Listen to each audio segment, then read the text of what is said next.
Pokud z boje najisto vzejde pár od každého zvířete na zemi, pak musíte bojovat. To řek. Člověk vynaleznul pár zendý.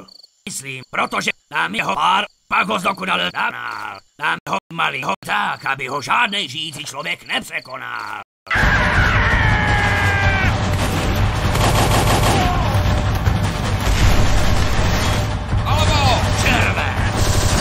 Svarta je ti něco?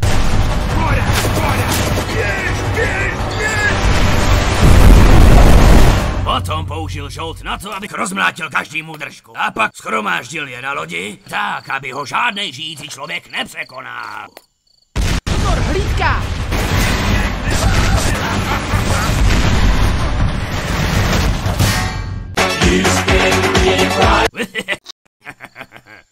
A od toho dne, když se sejde hromada zvířat na jednom místě, říká se tomu kanál.